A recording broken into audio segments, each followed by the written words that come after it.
Kelly. Hey, I'm so excited to have you here on my Finding the Magic podcast. I'm happy to be here. You just don't know. It has been way too long since I've seen you, so it's wonderful and amazing to see your face. I know, it's so nice. It's nice to be seen and to see other people. I do get to see your videos from time to time on TikTok and Instagram, and I'm going to ask you some more about that later, but let's just jump in and tell me what you write and all about your book.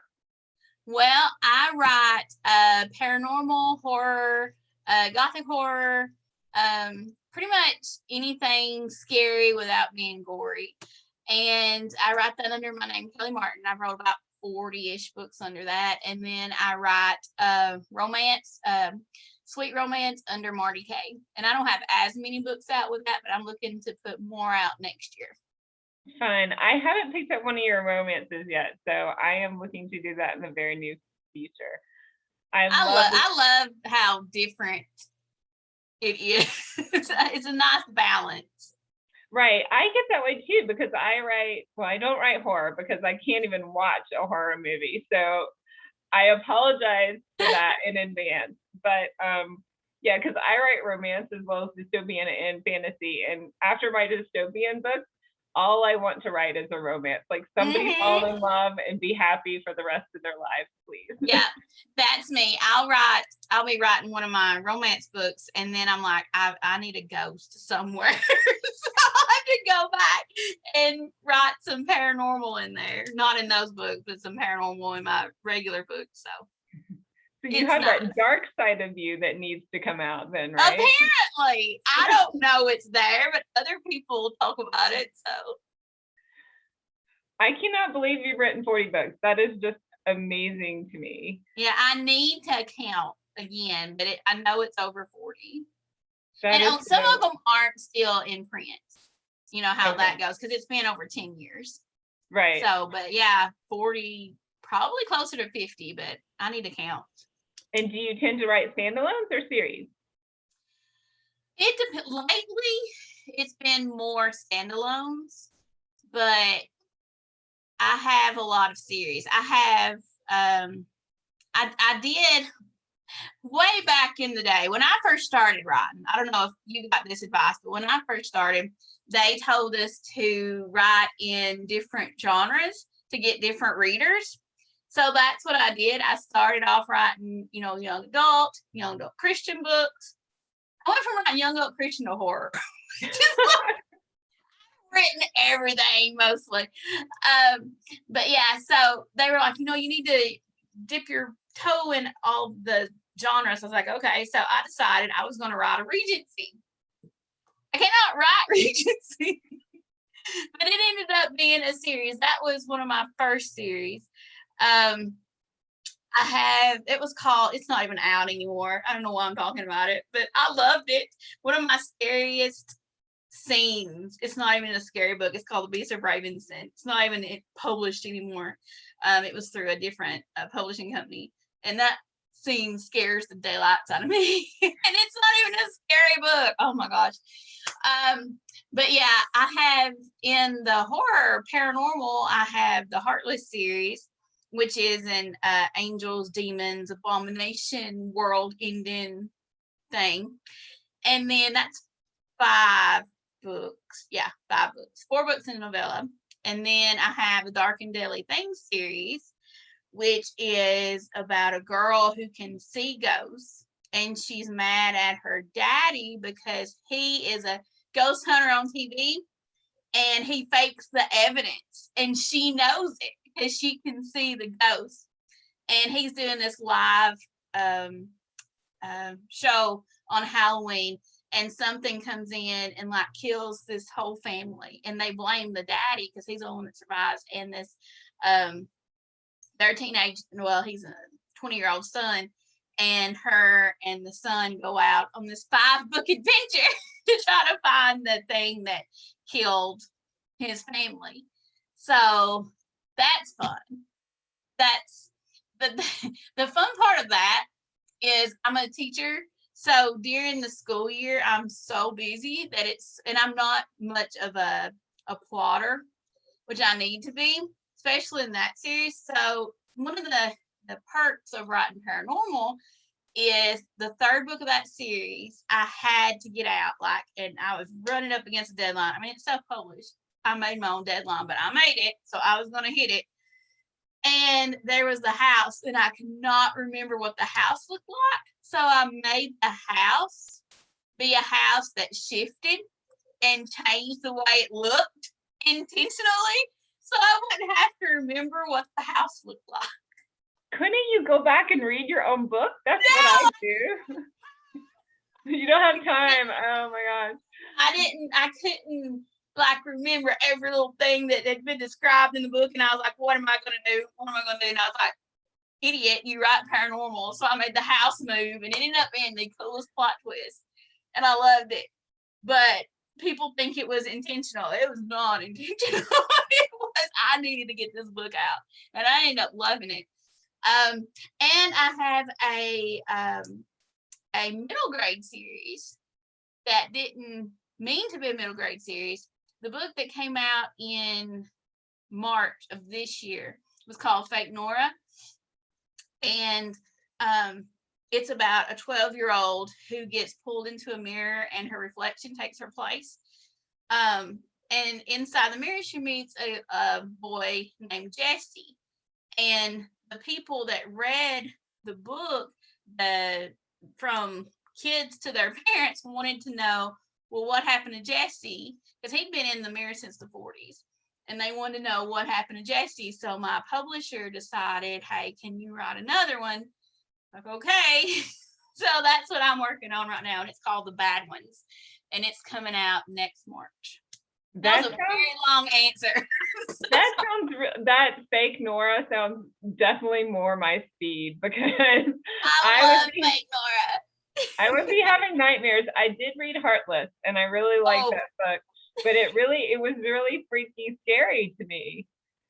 It's people cannot believe that Heartless is one of my favorites, and that Heart is one of my favorites, because Heart was not a nice person, but he's more of a morally gray person, and once you get through the series, you get why he is the way he is.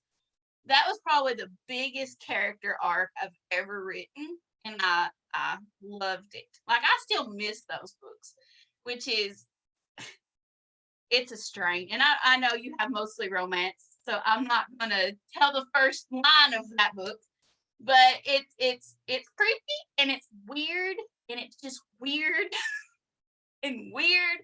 But the whole series was just the big. I miss that series. I love that series.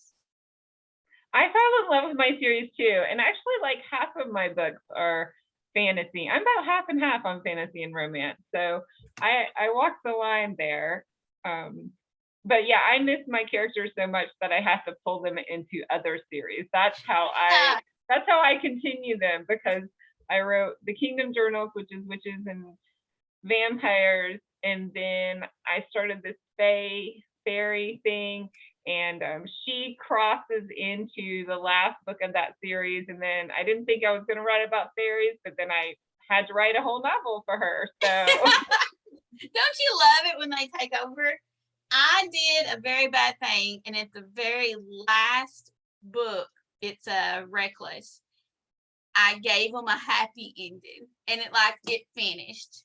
And usually horror books or paranormal books you don't finish, but this one, they needed it. Like, we've been through a lot, and I have regretted that decision ever since it came out. So I'm like, I really want to write more about these, not just Heart, but the whole world of them. And but it came because I gave them a happy ending. Well, but did all the bad guys die? Are all the bad guys gone? Yes. Yeah, like, it's all the loose ends were wrapped up nicely, and they ended up having a nice life, and I can't go back now. That's impressive, because I still have some bad guys, so that's why I could kind of continuing on out, because I wasn't sure, like, one of the good guys, half brothers, is one of the bad guys, and I wasn't sure if he needed his own book. So someday I could write his book, Yeah. But now I've gone off on the fairy tangent. So Maybe someday it'll be that you can't keep from thinking about him, and somebody will message you one day and be like, "Hey, does he have his story?" And you're like, "Okay," and then you'll get it written. maybe so, maybe so. So tell me, do you write more than one book at a time? I used to not, and now I do. I write I'll write a romance and a scary book at the same time. Okay. I So just that kind kind of, of balances it for you, right? yeah. I need that brain shift, I guess. But I will do that. I can't write two scary stories or two romance stories together because I get them all, jumbled up. But I do different genres together. Okay, that makes sense. Maybe, I don't know, maybe I could do that because I get so in my head with all my characters and I think about them like 24/7 when I'm writing a book. So yeah. Yeah. So tell me about how you started writing and what inspired for you to start. I was like a lot of people, I think, probably, hopefully, and I used to write fan fiction. I loved fan fiction. I've always liked writing. When I was in school, my favorite assignment, my sixth grade teacher, well, she was my sixth, seventh, and eighth grade spelling teacher. And our spelling words would have like 20 a week, and we had to take 10 of them and make a story out of it. And it was the best assignment ever. I loved it. And then I liked the creative writing things in high school. And then I got in college and wrote fan fiction and published fan fiction, under the fanfiction.net places.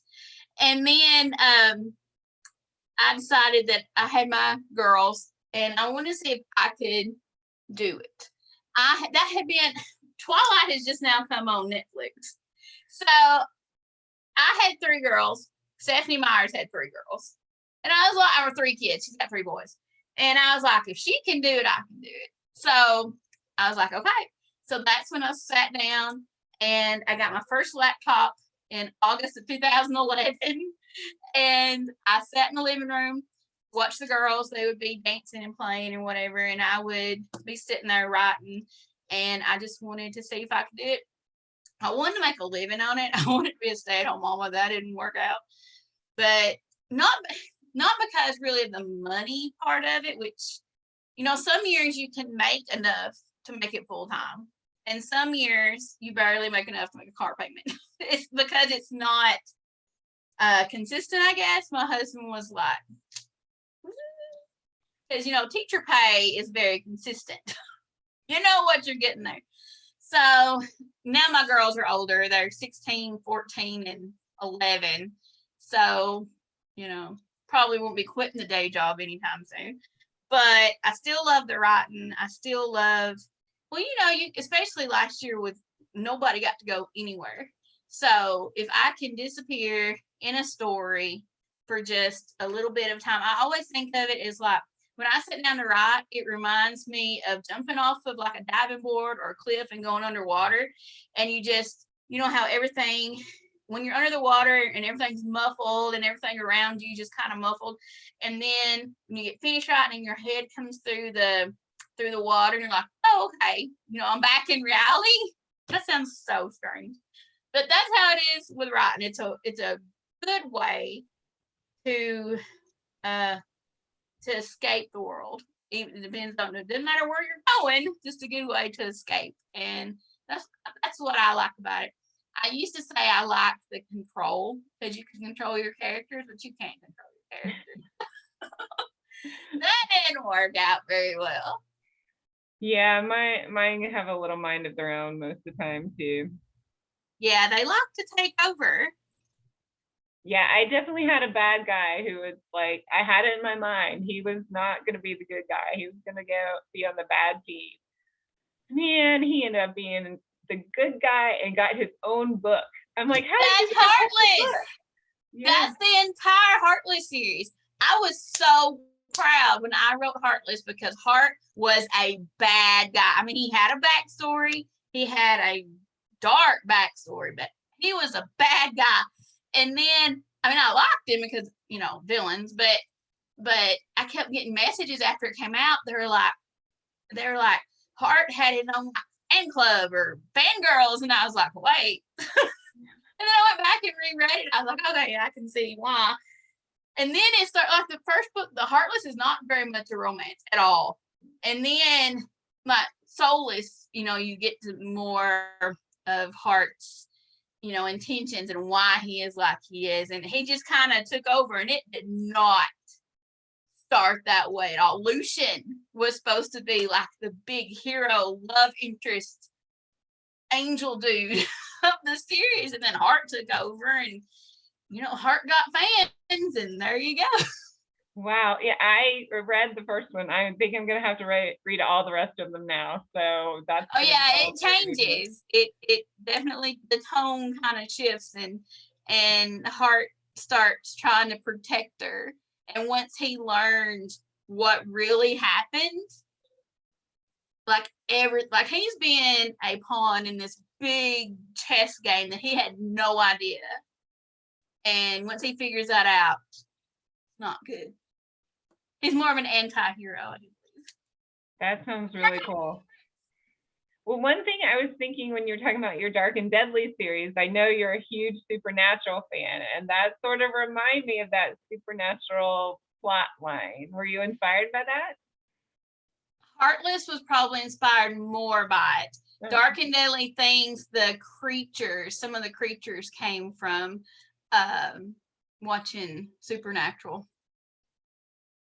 I think I just watched the first season. I won't even tell you this, that I liked it, but I wasn't like, oh my goodness. So I'm sorry, I shouldn't even tell you that, because you're probably going to go, no, I can't. No, it's fine. It takes a little bit to get into it. I liked the first season because it was the scariest season. Like they had Bloody Mary and all that. The first 5 seasons are the best. Season 6 is good. I didn't even watch season 15. I didn't watch the finale season. I didn't want to know. I did watch the ending. Wish I hadn't, but I did. So. Oh, interesting. Yeah, I would have thought you watched them all the way through. So. No. And I love that you were inspired by Stephenie Meyer, because she was my person too. Like, I was like, she has a dream and she wrote all these books, and like, she is a mom, and I was in the same exact place as you. 3 kids.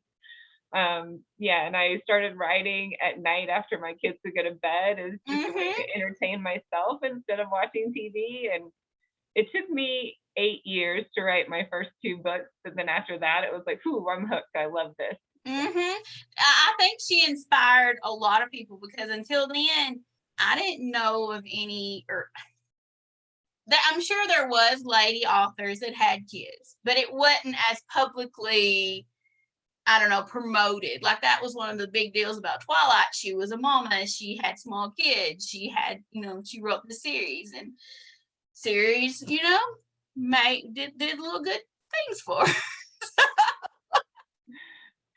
Yeah, just a few little good things. Few. She's still living off that series, I imagine. Yeah. It's funny because I even own the videos on Amazon Prime Video, but I was so excited when I came to Netflix. I was like, why do you even care? I'm like, no, I can watch it. You can watch it on every device before. It doesn't matter. I know, that's what my oldest daughter, she's 16, and we're watching them together. We're watching a clips after this is over. Actually, I promised her we'd watch a clip. She's not a fan. She doesn't like romance books. She likes more of the straight horror. She likes her romance light, let's say. And so, but I think she's not hate watching it. I think she's laugh watching it. I don't know. Well, she'll probably like the ending ones better, because it has more like other vampires and the wolves, and yeah.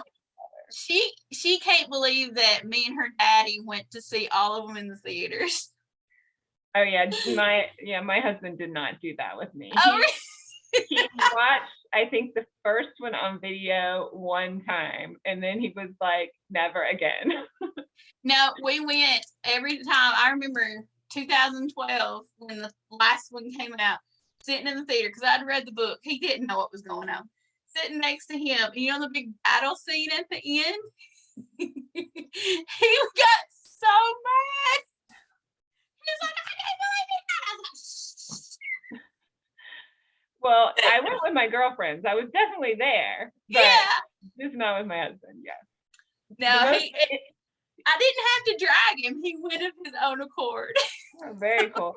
The most interesting thing that's happened to me, like I already knew this woman as a friend, and like us, she had 3 kids, and we bonded over many things. But she really loved the Twilight series, and we bonded even further over that. Became like really close friends. And then when I started writing paranormal, because I started writing romance in the beginning, I started writing paranormal. She was like, "Oh, I don't like paranormal." I'm like, "What? What?" I was like, "Vampires, Twilight." She was like, "No, I like the romance part. I didn't like the vampire part." And it was like, I don't understand. Like I like Yeah. the vampires, but I guess some people. She was like, "I just like wish the vampires away. That was not part of the story to me." I was like, okay, but I think I've gotten her hooked on my fairies, so I'm crossing my Oh, fingers. yeah. I get a lot of flack sometimes for writing horror or for writing ghost stories, because even people especially people that's not read them, they'll be like, "What's wrong with you? Why do you think up such things? And why do you like horror?" And I'm like, Twilight's in the horror section of Amazon. And they're like, "No, it's not." I'm like, "Yeah." And the Vampire Diaries, horror, If they Teen kill people, Wolf, hello. horror, Penny Dreadful was horror, The X-Files is horror, Supernatural is horror. Like, people like it. That's why I have a hard time describing what I write, because technically it is horror, but it's not like Saw or Hostel or anything like gory. It's more quiet horror. I spit, I'm sorry. It's more quiet horror. It's more of the supernaturals and the Vampire Diaries and Twilight. Well, maybe not as much romantic as Twilight, but that section of it. But if you say you write horror, automatically their brain goes to like Freddy Krueger, which I do like, but I don't have a Freddy Krueger character, or Jason or Friday the 13th, and then they just automatically just shut down. So I don't know what to say I write. I have a hard time with it. I start off saying paranormal or ghost stories, but when I get to the horror, they're like, ugh. So I don't want to turn people off from the books before they even get started. Right. That's a hard line to follow. And it was interesting to me that you said when you started writing, because I started publishing a few years after you, that people were saying to write in all genres, because everything I heard was stick to your genre, stick to your genre. And I was like, but I wrote this one thing, but now I want to write this. So it wasn't very long after I started that. I think I had just finished writing the first Regency that they stopped saying that. Now it's not even staying your genre. Now I saw I went to Inkers Con, the Alexandra Torres, her convention. I did it virtually, watching it virtually, and I watched I was watching their TikTok for authors, and one of the things they said was not even just in your genre, especially in romance, it does better if you stay in your lane. like war hero cowboys on a ranch finding mail order brides. And that's your niche. You find it and you stay in it. I was like, oh, this has changed so much. Yeah, I think readers are all different. There are some readers that love whatever trope it is, and they're going to read everything from that trope, and maybe nothing else. But maybe I don't know, maybe in 5 years they'll read something else, or next year they'll read something else. I don't know. I read a lot of different genres. See, that's my problem. I read a lot. I read romance. I read. One week I read Bridgerton and some scary book in the, nonfiction book, and. Yeah, and so I think there are those readers that just like the style or author writes in is going to read everything you write, right? Yeah. Right. That's what Anyway, I'm hoping for. so I think there's all types of readers. So really, you have to make yourself happy, right? That's true. That's true. And when you start hating it, it's probably not going to be good. Mm-hmm. So tell me the main takeaway that you want your readers to feel or experience from your books. This is my favorite question to ask authors. Oh It's my goodness. wonderful answers to this. I think that one of the cool things about being an author, whether no matter what genre, but I'm gonna talk about horror and romance, is making somebody feel something. Of course, in horror, you're making them feel scared. In romance, hopefully, you're making them feel love, or vice versa. Who knows? I don't know. But I always think that's so cool when you can get an emotion out of somebody by something that just happened in your head. This is kind of a sidetrack of that question, but my mama got so mad at me during reading Heartless, because one of the bad guys had this very big, long, not so pleasant speech. And she called me up and she was like, "What are you doing?" And I'm like, "I didn't say it. He did." She's like, "He came out of your mouth." No. So that's not fun when readers think that you are the person in the book. That's never fun. But one of the big things, and especially in the horror part, is I always like to do the I always like to say I like to put the human in horror. A lot of my characters deal with, external things, but they're dealing with internal feelings. A lot of times, most of them have anxiety. I have anxiety bad. And they have to deal with their, external fears with their internal situation. So that's one thing I really like about writing in horror. Hopefully, ways to get feelings out that you might not know otherwise, or have ways to get out otherwise. I think it is a safe way to do that. And I've heard lots of different theories on, especially young adults reading like only fantasy books. And I'm like, wait, a lot of characters in fantasy books go through the same emotions that you're going to go through in high school, or dealing with friends, or dealing with bullies, or dealing with any of those. But it's a safe space. Yeah. To experience that and to see how people deal with it. So I like putting those elements even in my fantasy books too. Most of my books have some coming of age type theme, because that was like the most critical and period in my life. I think it influenced my life more, during that like 18 to 22 age range. I was sort of a late bloomer. Somebody else probably did it 15 to 18, but I was a little sheltered. But yeah, so it's just like something that impacted my life a lot. So I always put those in there because, yeah, I experience lots of feelings from my characters, and I connect with my characters, and I cry with them. I will cry most of the time when I'm writing. So, yeah, it's not like I hurt them intentionally. I do intentionally, but it ain't like I enjoy doing it. But story wise, things need to be done. But I know that's one of the parts I hate. I was just writing a scene yesterday. I was like, oh, I don't want to do this to this character. Yeah, I can do that a lot. I'm like, I don't want to do this, but I guess I have to, or we won't have a story. So you're writing your middle grade book, and that's coming out next, correct? Mm-hmm. Well, I'll probably have some more out before then.